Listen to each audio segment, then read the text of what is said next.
get started here. First of all, a huge welcome. Thank you so much for everyone who is showing up on Thursday evening to be here. Before we get started, a few introductions. Firstly, my name is Jolly. I'm the founder of Soma. We are a neurotech company based here actually in the tower right the floor above.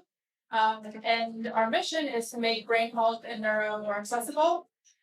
Our goal with these events is part of that mission. This is the second of hopefully many neuro fireside conversations to basically try and understand the story behind people who are researching the brain, building for the brain, and hopefully create a space for conversation around these topics.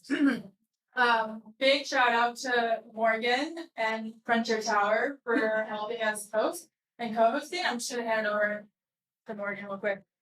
Thanks. Just want to say thank you for coming this evening.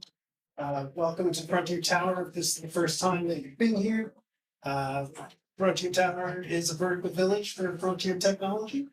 Please get in touch with me if you're interested in getting a lab tour maybe afterwards. Come up and see the 8th floor where we got the biotech lab and we're supporting neurotech there. And yeah, really happy to be hosting another wonderful fireside chat here. Right. And then last but not least, I would like to introduce our guest of tonight, Brian Pepin. He is the founder and CEO of Rune, which is a neurotech company using digital biomarkers to track progression of neurological disorders like Parkinson's. So that we'll get started and we'll have some time at the end for questions as well. Thanks again for being here. Hey, Brian. How are you? Thanks for being here. I would like to start with just how we met. I think that this moment for me feels really full circle because I sent a cold email to Brian 3-4 summers ago while I was an intern at a biotech company developing therapies for neurodegenerative disorders. And I was a data science intern tasked with using wearables data to track Parkinson's progression. And at the time, this was a 3-month internship, and I was given multiple terabytes of data to sift through within a summer internship, which I personally felt I couldn't quite accomplish all of that in one go. And I thought there must be someone out there who's already doing this. And so I did some Googling. Obviously, this is before ChatGPT. And Rune Labs and Brian's name came up. So I sent him a cold email, and luckily enough, he responded, and that was how I first encountered Brian and his work. And many years later, I'm very lucky to still know him and to follow his work. And actually, a lot of it has also inspired what we're building today at Soma. And so, Brian, the first question I would like to ask you is, what brought you to neuroscience? Like, what was your first encounter with the brain that really started all of this journey? Yeah, is it Neuro 23? Yes. They're still going. Yeah. All things here over here. Yeah, so probably two things kind of came together for me. So one is, I think just a general curiosity about the brain. Some of it related to kind of observing elderly, grandparents and things like that, working through problems with dementia, things like that. Most of it, honestly, just wondering what's going on in there, and some kind of natural curiosity about the human condition. And then that intersecting with opportunity, kind of later in my life. So I initially trained as an integrated circuit designer. I actually went to school to be an astrophysicist and the University of Washington, and there had been a bunch of grant money dumped on the University of Washington and several other places to develop renewable energy. This was like after gas prices spiked in the early 2000s.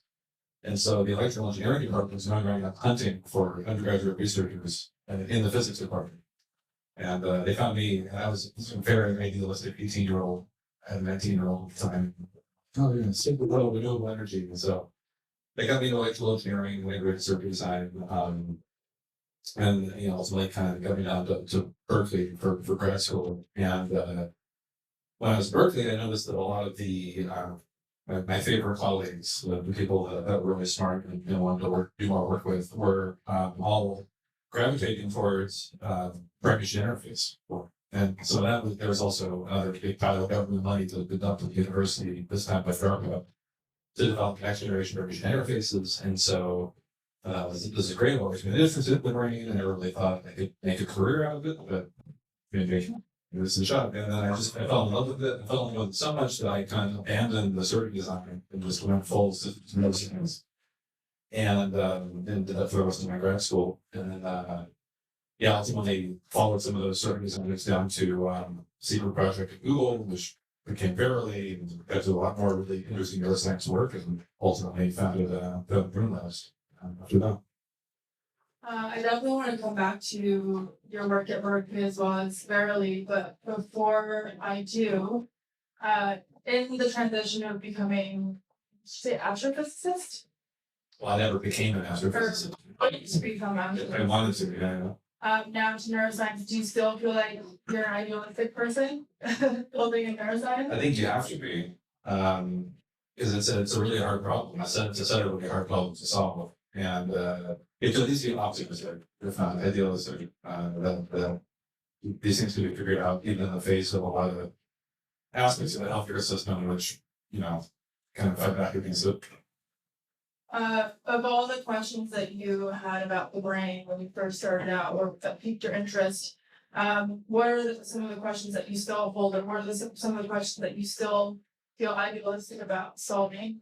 I think why does the brain age and what's happening is obviously a sort of problem all this time, but it's one that I actually think considerable scientific progress has been made on in the last decade. And there's probably quite a bit more in the decade to come, considering where people are putting their chips and what we've learned from genetics, but also some imaging technology and things that will give us some insight into what mechanisms might be driving that and how to get after them.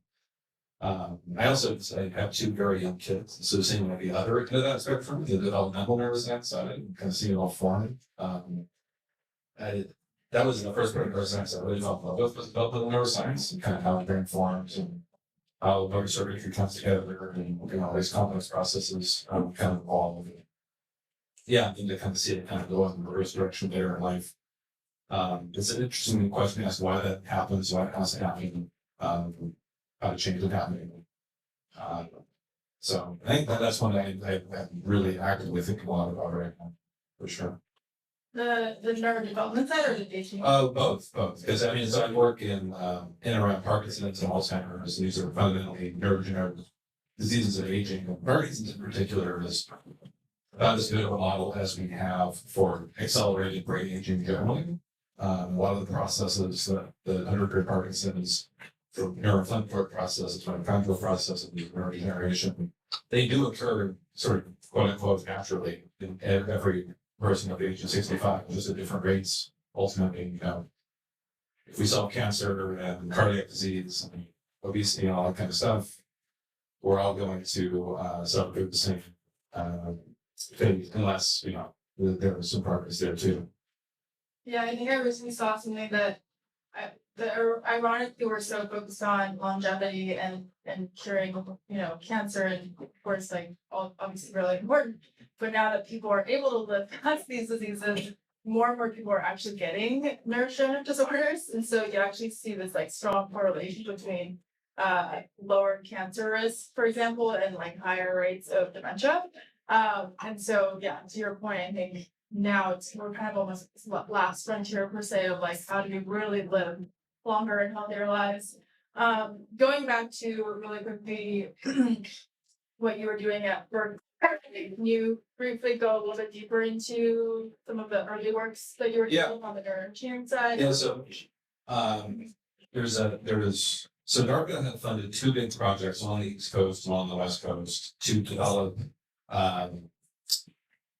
well, actually, there were kind of two things. So one was brain-machine interfaces to treat severe post-traumatic stress and depression, and soldiers who were coming back from the Iraq War and were not responding to traditional therapies. So that was like very interventional neurology. It was a lot of the neurosurgeons here were putting electrodes in people's brains in different places and trying to figure out like map the neurocircuitry and we try to understand really where depression was originating. That's led to a lot of new companies and new work in that space.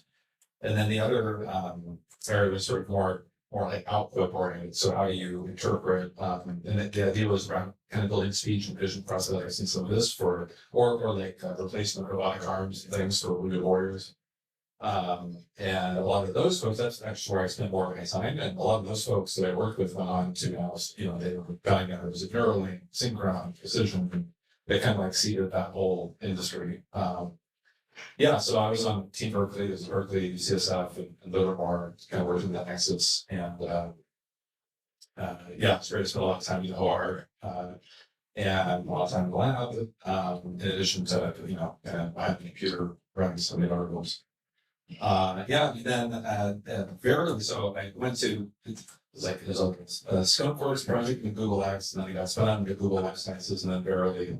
And initially, there wasn't a lot of neuroscience work going on, and I worked heavily in the diabetes field, which actually influenced a lot of the early work of Rune Labs. When we talk about that, but after a couple of years, we started to get more opportunities on the neuroscience side who were coming to us, and landed a big one, which was to form a joint venture with GlaxoSmithKline, which is a big British pharma company, to develop new therapeutic modalities for treating neuroinflammatory disease via direct modulation of sort of the vagus nerve trunk and different kind of offshoots.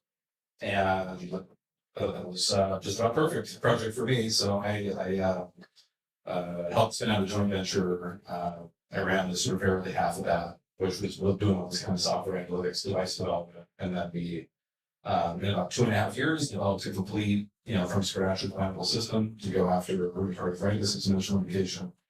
Handed it to the folks at Glaxo who run the clinical trials, and they just sort of finished up the first round of those actually.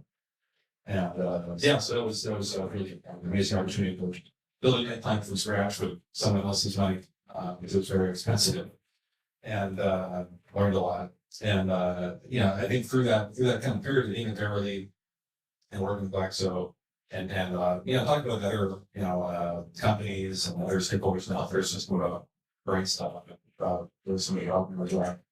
Notice this common thread, common problem, which is, let's say, we basically, the state of human neuroscience is pretty primitive. Like we understand a lot more about fly neuroscience and mouse neuroscience, sheep neuroscience, you name it, than we do about human neuroscience. And some of that stuff translates, but when it comes to neurodegenerative disease, it really doesn't seem to. And there's complex interplay between the human immune system, which in itself is very unique, the brain, which is very unique. And you just cannot seem to model. I know there are people trying to organize and other things now. Really, nobody succeeded in developing a good preclinical model that actually recapitulates the human disease in any way that seems to flow through to success in clinical trials. We sort of barely, maybe a little bit, have disease-modifying drugs in Alzheimer's. We really don't have disease-modifying drugs in Parkinson's or ALS or anything that people try. It's just, and Parkinson's has been cured in mice 10,000 times probably. It's not, curing in mice is not been curing in Parkinson's or curing in humans. So I wanted to see, okay, well, what's the gap? And modern science is built on large amounts of data. And so I started to think a lot about how you could build a company that would be able to be in a position to kind of capture all of the clinical data that's being generated in neurology offices around the world today in a way that you could actually do scientific work off of, you could gain insight off of, and ultimately you could accelerate the development of the therapies off the back of it. That was kind of the genesis ultimately of striking out from their early founders. So yeah, I would love to dig a little bit deeper into Rune. can you, in a few words, tell everyone what is Neural about? What is the North Star, and how does it fit into the larger ecosystem of neurotechnology today?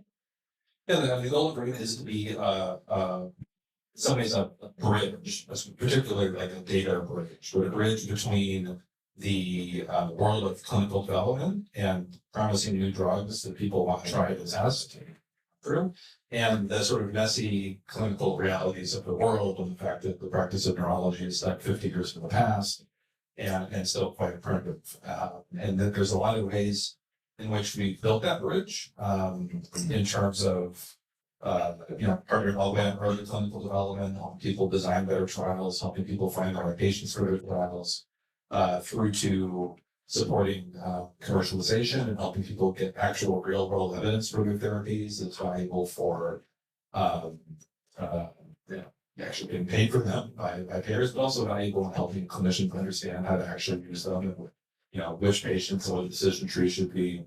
And yeah, kind of that whole spectrum. And we've been very active in Parkinson's. That's kind of where our core product offerings are. And that's where about 20,000 active at any given time Parkinson's patients that we're helping care for. Sponsoring 15 active clinical trials right now, including our 23s. And then then the part of there's a couple different reasons why Parkinson's. I think the science works really well for what we do, but also there have been some more therapeutic activity recently on the development side for us to work on. So it's been active kind of pull in the market. And then Alzheimer's is getting kind of more interesting for our kind of world now too. And so we've been spending more time there in the last year as well. Yeah, you mentioned really focusing on Parkinson's in the beginning. In the next 5 to 10 years, where do you see Rune expanding and growing? How do you see it expanding? Is it more modalities? Is it more clinical applications? Can you speak to that a little bit? Yeah, I mean, I think the interesting thing to me is that so we have the privilege of being really embedded with the pharma science teams, kind of where they're going. And everybody is trying to develop, for a really good reason, therapies that are meant to be delivered to people at very, very early stages of disease, like maybe even before clinical symptoms appear. And that very good reason is that even if cell therapy exceeds all expectations, it's going to be really hard to get people back neurons that they've lost in a way that they integrate back into the network and behave like normal neurons and everything else. So the goal kind of has to be prevent them from dying in the first place. And what the science of the last 10 years has shown is that the cascades that ultimately kind of set off neurodegeneration start very early. Like they start in your 40s, in your early 50s, and start with Alzheimer's. And so, and that is also, they kind of all start to match together. Like it's really hard to tell. And it's all kind of, again, based on this mix of neuroinflammatory and autophagy breaking down, lysosomal processes breaking down at that early stage. So I think that is where we end up spending a lot of our time. Like we spend a lot of time specifically trying, giving reasons for folks to come on the platform at the very early stages of the disease. And we have some other ways to kind of like deacon the past for those folks to get a sense of what's happening before they're diagnosed. But I think that's the challenge for us, and the challenge for kind of the whole field is how to kind of realign neurology with the idea that you're going to be treated before you have clinical symptoms. Because that's ultimately what's going to be best for people, and also that's kind of where the therapies are at. I think it's a really fun challenge, but it's certainly hard. Yeah, so the title of this conversation is, transitioning from reactive to predictive neurology. And obviously we live in a world where AI is playing a massive role in nearly every corner of our lives. And you mentioned that, Rune, as far as its role in this ecosystem, is kind of a data bridge, and data is a huge part of powering AI and vice versa. So how do you see this interplay of AI with respect to work with Rune, but also, in large part, allowing and enabling neurologists and doctors to help identify risk or decline way sooner than before. Yeah, we use AI a lot. A lot. I think in the way that it's made it into our product, so I think it's kind of maybe helpful to understand, I'm sure everybody likes that there are sort of these like, there are these tiers of clinical care. You have your primary care physician, you have your specialist, your neurologist, and you have your subspecialist, which in Parkinson's, for example, is called movement disorder specialist. And Parkinson's is a rare enough disease, that's 1.4% of the population, that even for a general neurologist, it's not a part of their core workflow. They're mostly treating migraine, stroke recovery, things like that. And so the reality is Parkinson's often goes undiagnosed or kind of undertreated for a very long time because there are only about 600 subspecialists in the US versus a million Parkinson's patients. So you don't really get to see one unless you're very severe or live near a center of excellence or know somebody or whatever. And so the way we design our product is to provide some support and avenues to treatment and care, things like that, for the sort of 90% of people who don't already have access to UCSF and the sort of specialists. And initially that meant just showing them their own, because we got FDA clearance with the first people who carried something Apple Watch to do kind of neurology symptom tracking, kind of using kind of old school machine learning technology to do that. So initially we were just showing people there's something that a little bit like I mentioned diabetes, and like a continuous glucose monitor. So they could wear an Apple Watch, they could see their Parkinson's symptoms, they could see how the symptoms were reacting to medications, reacting to exercise, reacting to sleep, and they could make like small adjustments on their own. And then we got quite a bit of traction that way. The people who could really use that were number one, they were like younger Parkinson's patients, kind of in their 50s, so not the majority. And they also kind of had a specific phenotype of like quantified self, slightly obsessive, of like really, want to repeat the disease, right? So it wasn't for everybody. And that has completely changed as we've been able to layer language models on top of it to abstract all the interpretation of that and just basically feed insights directly to patients and alerts and things that are actionable for them to talk with their clinician and also connected into the healthcare system and their insurers and everywhere else that reduces friction. So it's really changed who can use the product. And it's helping us reach broader and broader out into this, this larger Parkinson's population, which is kind of unseen right now.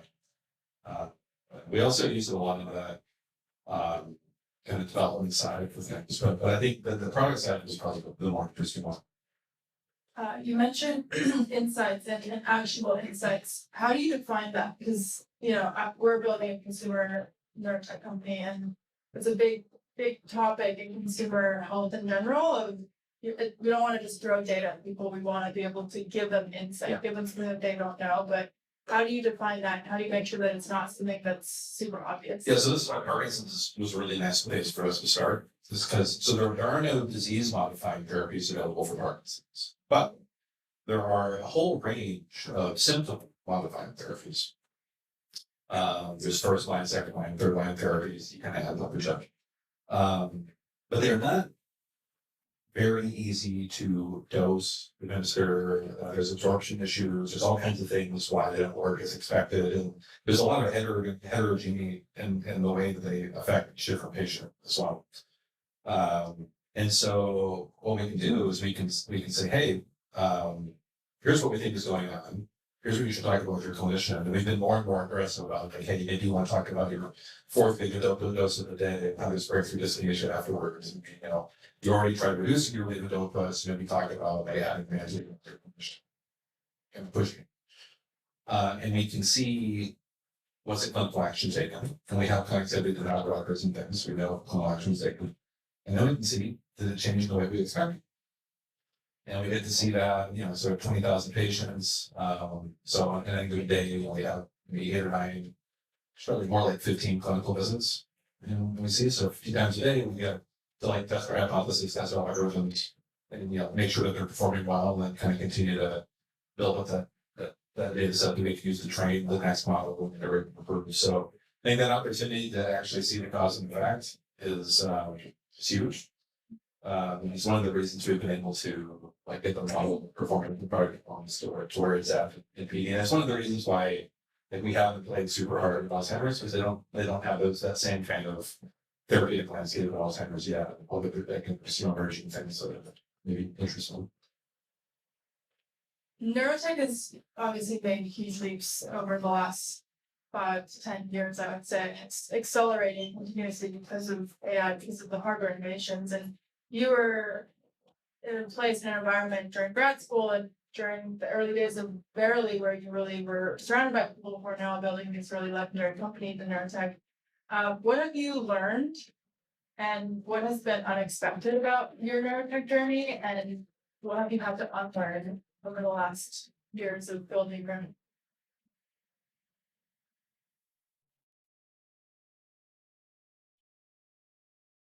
And it's interesting, the beginning of Rune was a lot of our first big customer was Medtronic. So we did a lot of work with conventional old school neurotechnology, brain stimulation, kind of a couple of the electrodes in the brain, almost like a lesion that you could turn it on or and so I kind of got to see over the kind of arc, the full spectrum, like the most advanced, 2,500 channel, robot implanted. My decimate in grad school was Tim Hansen. I assume he's not here in the audience. Who was the guy who designed the robot for Neurology. That was an offshoot of a grad school project. So went from that to big electrical brain. And I think, at some point I realized, one of the reasons we're working with them is they don't even understand how that works, really, right? Like they, in fact, they so don't understand how it works that, they designed this whole kind of adaptive deep brain stimulation system, like trying to figure it out. But the assumptions they made going into that system, based on the neuroscience of 2011, are no longer valid. So that's kind of how it moves, and that kind of somehow it's like the problem I'm trying to formulate is just that I don't currently believe that the really hard problems, the ones that are going to move the field forward for brain machine interface and neurotech, are engineering problems, right? Because we don't really even know what to do with the tools we have. And I've kind of been hearing now for 10 years, if we only had, double the channel count, or if we only had this or that, then, then we would be able to treat that disease or those problems. I just think that's not it. And so I'm much more interested in different ways of running experiments, different ways of working with humans in the real world to generate really, really large amounts of data versus generating a lot of data per person in a tiny experiment over a short time, generating maybe less data per person, but over 100,000 people over a long period of time. Which I think is maybe going to be a more effective way to learn about especially the neurodegenerative diseases like the progressive disorders. So definitely in grad school, this is an engineering problem. It's great, you just got to optimize it, and inevitably, whatever version of Moore's law for this will kick in and I'll be done. And it turns out no matter how many electrodes you put in one of these things, we can't really seem to break through the next, the merge or whatever it's being called. So is there one thing that would really significantly move the field forward? I'm kind of hearing data, maybe it's more distributed trials. What do you think that might be? Yeah, I think somehow we have to make a couple different breakthroughs. If I look at and definitely people are working. And I think there's some of the focused ultrasound work that's happening right now is using some pretty fresh neuroscience, some kind of systems neuroscience from the last couple of years that may prove effective for, especially something like the network disorders or the disorders that seem like network disorders. Inevitably, I think, some of these hypotheses will think, oh, maybe PTSD wasn't as much of a network disorder as we thought. Maybe it's something else, walk around those things. But like, like single unit activity, variation interface stuff, that's trying to control our robotic arm, thinking about neuroplasticity, like people have been working on that for about 20 years now. And that's one where I wonder if that's kind of reached the ceiling, and it's going to be really, really good at helping locked-in patients play video games, but it may not move far beyond that. I don't think we know quite enough about. Well, so if the goal is to treat disease, which I think for a lot of people it is, I don't think we know quite enough about those diseases to design like the perfect device that's going to go and treat those diseases. More drug, for example, like. We're still in the running experiment phase. So I do not expect the devices that are designed to be anything like the things that really transform. That's fine, but and then and for the other stuff, the sci-fi stuff, I don't know. I'm probably not the right person to comment on that. Are you optimistic about any of the sci-fi or one of the sci-fi stuff? So the most so I'll give you an example. Something that's like a maybe in that direction. So this is related to focus ultrasound. So there's one done by a group of people, I think it like in MIT and MGH, that used FERs and then some focus ultrasound stuff to basically figure out whether or not somebody was still conscious, whether somebody's going to come back from a coma. So it's minimal residual consciousness, right? And they showed that you could sort it out. It's better than EEG and like stuff that people have heard as possible. And it wasn't, it was kind of a brute force approach. They just had access to a lot of patients in MGH over like a decade, basically. Yeah. So and then they figured out what to about it. And but I think that's the beginning of something pretty interesting, right? So if you can do that, commercialize, first of all, you're solving an amazing problem. Like, family members wondering if their loved one is going to wake up and give them confidence, and the RSC is pretty high. But that kind of method of doing neuroscience, where it's a slightly more humble approach, like you're not coming in and saying, oh, well, this thing that we learned in mice, or this thing that kind of makes sense because it works in a model on a computer. That's how we're going to assume it works. Is saying, hey, we're just going to look at real world human data. We're going to collect a lot of it, and then we're going to use the incredible computational power we have at our disposal to try and actually make sense of what's going on. And I think that approach is starting to deliver some results because there is now kind of more data available in this way. And I think that it's a relatively simple problem because you're just kind of looking at this binary outcome. The fact that I really like the approach, and I think I can see going from that to more and more interesting things. I think I recently read about this. It sounds, definitely huge impact even in the near term for families. Last question before we go to just a quick round of rapid fires, and then we'll open it up to the audience. How far away do you think we are from true predictive neurology, and what would you hope in 10 years the community would get right that maybe we're not getting quite right today? Yeah, it's interesting because in some ways there are aspects of it that you could practice today.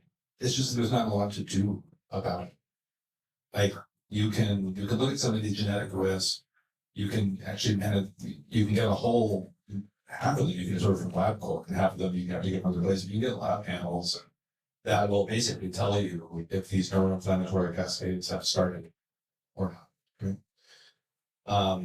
But what you do, that's not. All the normal stuff. You exercise mostly, and try to care yourself. But you should do that anyway. there aren't like, it's not like, you go and you have high blood pressure, you can put on statins as like a preventative measure. It's gonna take a little while to get there, but you know, I think there's so much activity now, and there are so many, I think, you know, really good news is even in the last 3 or 4 years, at least in Alzheimer's and Parkinson's part of the world, the AI drug discovery elements are generating a lot of really interesting novel targets to test. So the question is how do you test them? Because again, there's not really right now a good way to test them out in humans, and there's all kinds of bottlenecks to that approach. And especially when you're talking about people who may or may not even have the disease, so you know, how do you bring them to a trial, et cetera, et cetera.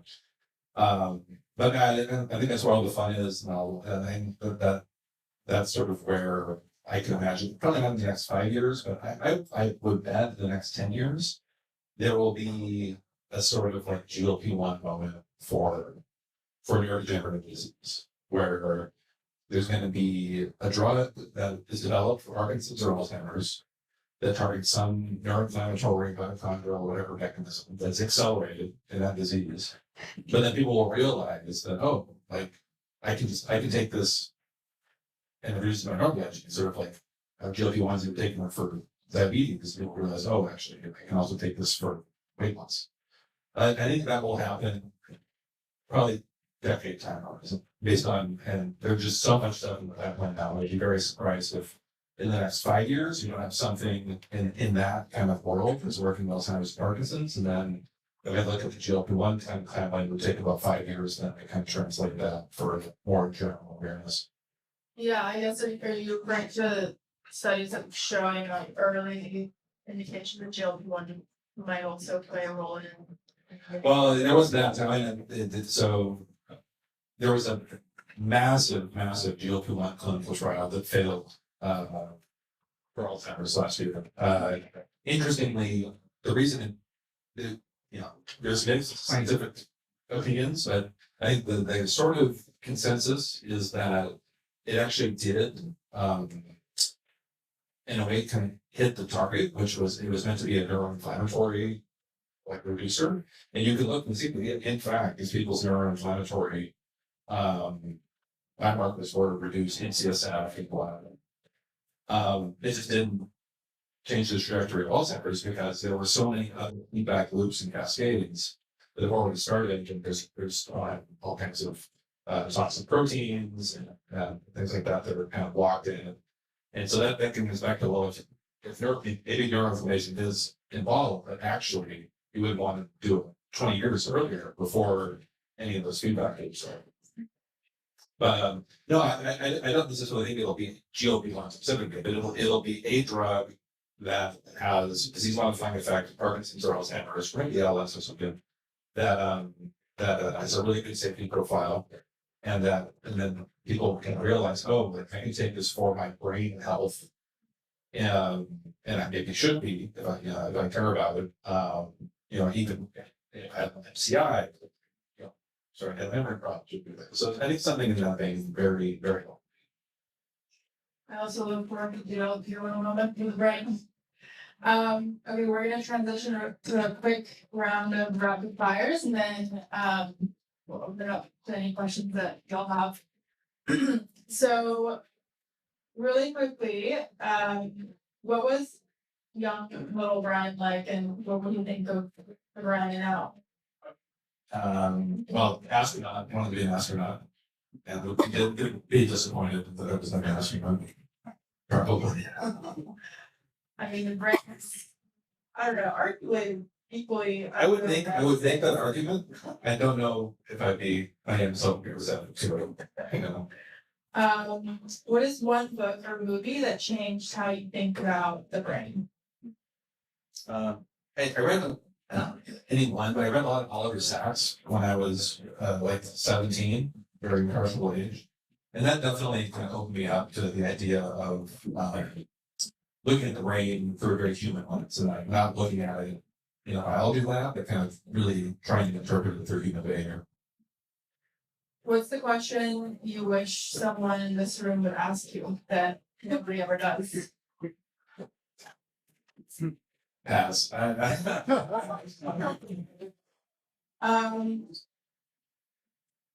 do you feel about neurotropics and brain supplements? I'm interested if they work or not.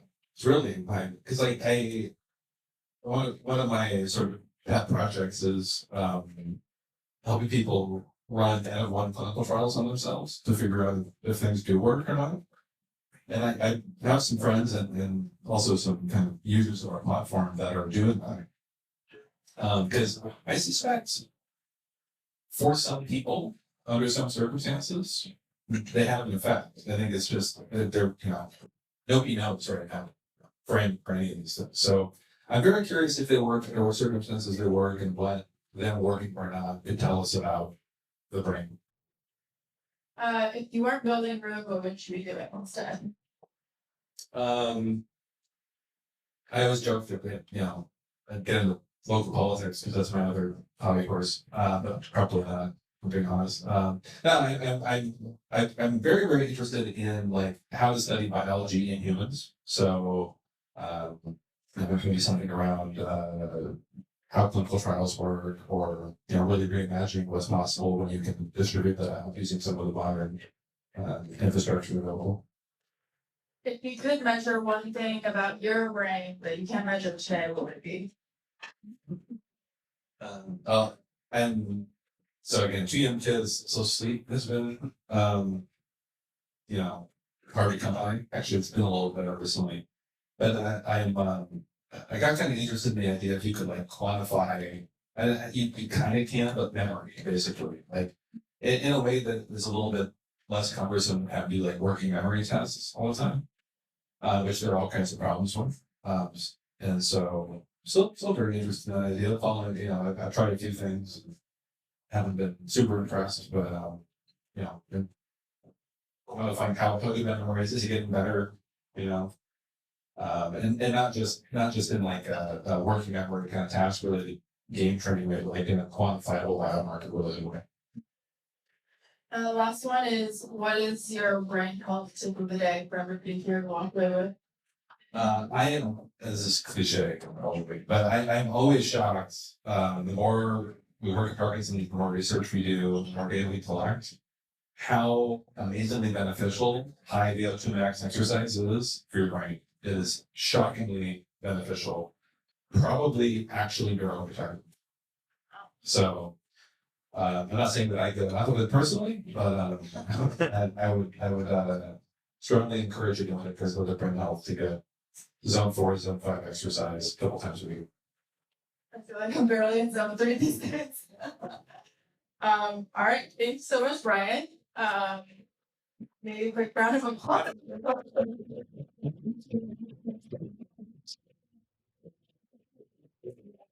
We have a longer question. I'll yell, I can yell, Okay. I'm good. It would be awesome if you could introduce yourself really quick. Sure, Mehmet, I'm the founder of Real Neurotech, a new startup, and that kind of relates to the question, which is, I noticed while we were talking, Czech Pittsburgh kind of ups and downs with the valuation of the Rune labs over the years, which is a great lesson to learn for a new startup. What could you share with us? What can we learn from that experience of, when to raise, how much to raise, what kind of valuation to aim? What's the great lesson for us to learn as a new startup? I think it's the lesson. So I, in some ways was very, very fortunate to start the company when I did, because it was on a huge, it was already on like, I would say a small swing for healthcare in like 2018, 2019. And then with COVID, there was just money absolutely dumped on healthcare. We raised 90 million post money with like 200,000 revenue, something. You could never do that today. You could never get close. I don't care how talented people are. So I don't know. I mean, like we have to take it down around later.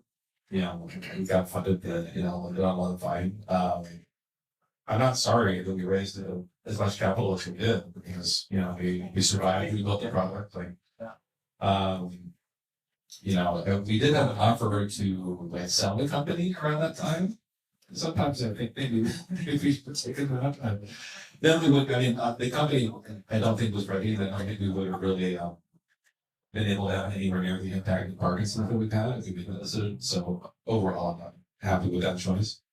Yeah, I think, in terms of like financing, it's, the valuations and stuff, that's all just related to the market and timing more than anything that's like totally in your control unless you're, you know, a very certain person. So I wouldn't stress out about it too much. Yeah, it's not in your control. Yes. You kind of steer clear from the sci-fi stuff. I'm glad you did because I'm tall. I'm gonna do the rebound. Um, actually, when predictive neurology and cognitive modeling reach the point of forecasting decision states or vulnerability windows, we're no longer talking about health tools. We're talking about dual use cognitive infrastructure. Shouldn't governance be engineered as a technical as a technical constraint now rather than embedded later on? I mean, I just maybe, like I said, I think the actual, it's not, if I really thought it was an engineering problem, it'd be a little, if I thought it was just inevitably like an optimized and generation improved, but there's some fundamental scientific barriers to doing that at the moment. Like we can predict things that are a little bit out, like we can do kind of speech prediction, things like that, speech profiles, like HM started a new company, expect by injury students do some of that. But I don't know, I think there's a lot of other things that I'm more concerned about than the Gallico related stuff. Me personally.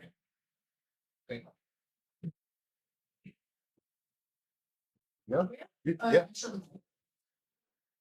You get it? I can talk pretty loud. Can you hear me? Yeah. Yeah, So, Michelle. Lucas Lamb, a digital health founder. We're doing concussion assessment. Brian, thanks a lot. It's a great presentation. So you made it from scratch. You got 20,000 active users. A lot of progress. Took some time. Have you mapped out from today to an exit? Can you describe, if you've mapped it out sort of step by step, how are you going to get to an exit?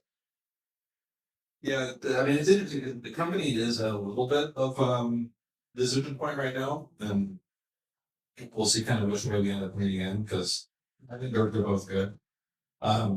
So Parkinson's itself is just too small, basically, to be like a public company or to be feasibly. So it could get combined, and we've looked at like there's companies that do sort of a version of what we do in like MS and other things that could be interesting. So we definitely can look at that, although that's again it's a time more of a timing thing than anything else. So one of the things that we are looking at is somewhat dependent on how the therapeutic landscape evolves. Is rolling out with Alzheimer's and a few other indications, and then kind of going out the broader play, just getting bigger. We've gotten so much. So I think about like the drug and clinical development side.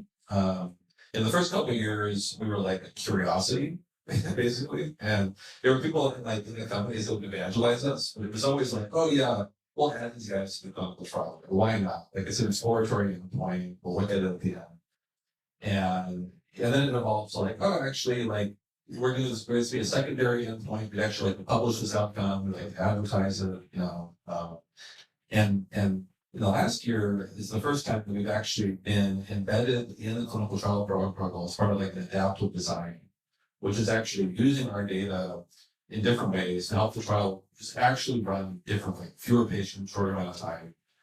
And the main bottleneck now is doing more is the fact that the CROs that we work with are totally incompetent. Frankly, I don't know how they are in other indications, but in neurology, I've never met a CRO who can actually run at least the Parkinson's clinical trial in the way that I would feel comfortable with it for my trial. And so that may be another like area that we need to attack. Maybe as Rune, maybe as like a joint venture or something, but I think there's a lot of upside there. Especially as you kind of get earlier on, you're trying to generate data in a relatively small number of patients. That's going to help somebody decide whether to invest $200 million in a real clinical trial.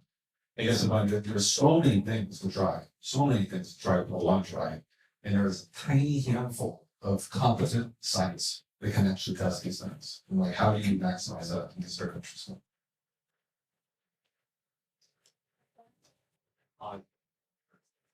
Sure. Okay. Yeah. Thanks for sharing, Brian. So I'm Tony. I'm also a founder and neuroscience and computing enthusiast. So these days, everyone is using AI a lot.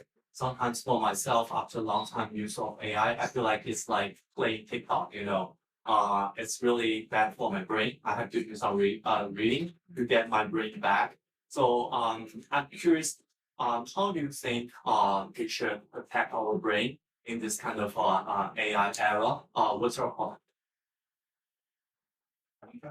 I don't know. I have an answer to this. Good thing. If I can say something that's helpful,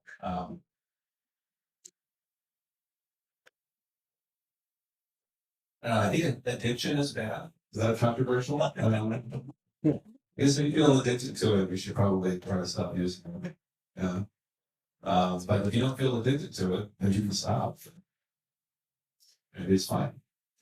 How do you know when you're listening to something? It feels bad when you stop. That's and you just crave getting back to it. Hi, my name is Jason. I am a neurodiagnostic technologist, so I directly use EEG technology at Stanford, clinically. And I've been curious about some of the things that you were exploring, and you as well, in regards to like concussion, some of the more subtle stuff. You were describing it as more of like an engineering problem. I'm kind of curious if you could do a quick comparison between like the engineering challenges, the software challenges, and is it more of like a physics problem than it is the engineering side? And then I had a follow-up as well in regards to nootropics, but there's a lot of people here, so a few questions. Yeah. I in general, I don't think neurotech is an engineering problem. I think there are a few areas where people have set up, again, like the MIT concussion, they set up ways to collect a lot of data longitudinally as part of like care, but also just because they have unique access as far as like Stanford. I mean, Stanford does some cool stuff too in this area.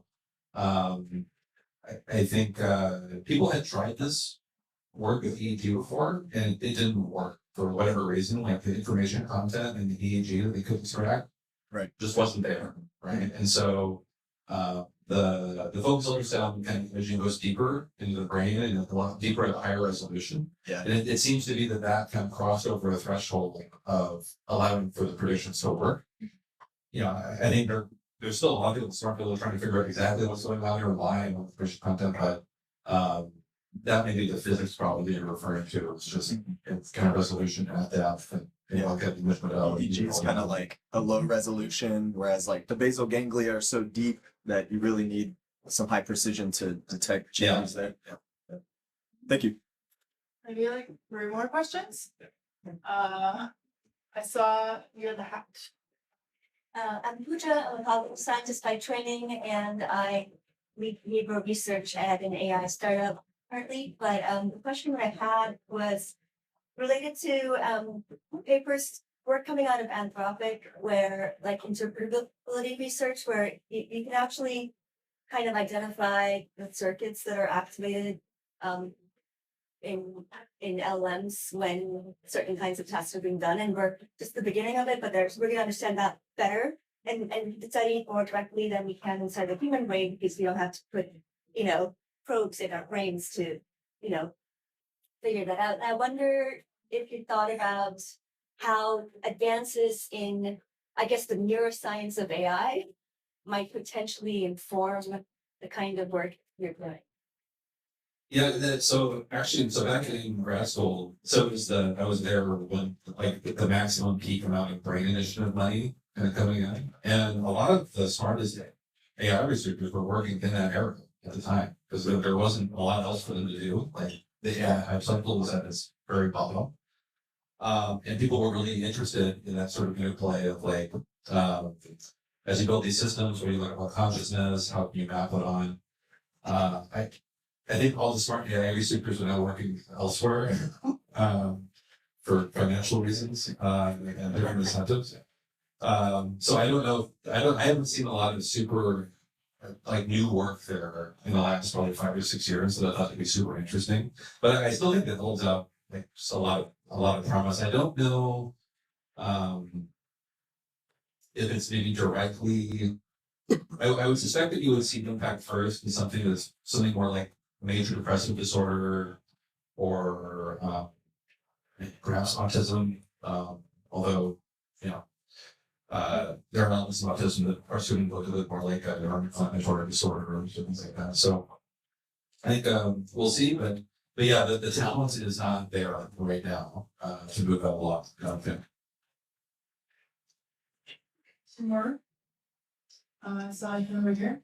Hey, hi, Brian to the Road. I work for a startup that's trying to use electricity, light, and sound for mental therapy.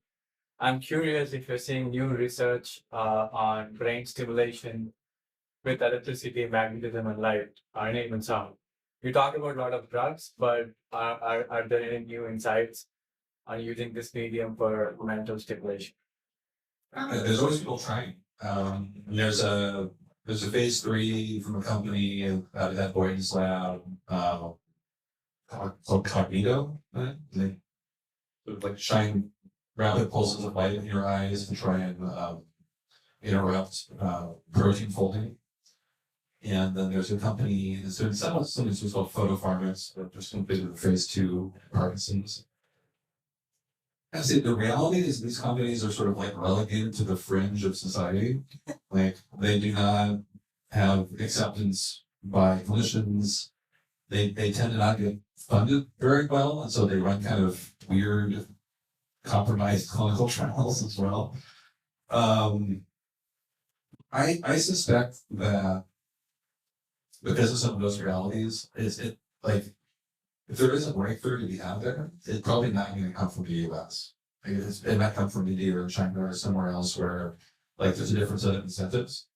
But like the incentives in the US to develop a technology like that and kind of like where the science and where the money is going, it's an uphill, at least in Parkinson's and Alzheimer's, which is a world that I'm kind of familiar with, it's a very uphill. Last question. Someone in the back, the glasses? Yes. Hi, Brian. So my name is Vipan. I'm an AI engineer at a health tech startup. I talk to a lot of engineers on a daily basis, but I'm interested to hear in your perspective, like when we're moving away from like traditional language models towards like world models and such things, how far away do you think we are from actually mimicking the brain? Very, very far. I mean, it is like the brain, it's not just, there's all the complexity of the brain and the neurons, but it's also there's interplays with the immune system and the gut microbiome. There's just so many interplaying complex systems. And we don't really have the ability to measure those systems very closely. Like we're outside the box looking in at a very, very low resolution. And the way that these modern AI tools are developed, like it's dependent on having data, right? Like a shit ton of it, basically. And if you think about like the resolution, even the most Neuralink, 10,000 electrodes, 30,000 electrodes, the most electrodes you can put in, 30,000 electrode outputs map to trillion neurons, plus all the immune cells, all the proteins. Like you're just never going to get that to match up in that way. So maybe there'll be some absolutely insane breakthroughs and in some things to make that happen, but I think there's a lot of other things that are probably going to be solved first. All right. I think that's a wrap. Last time.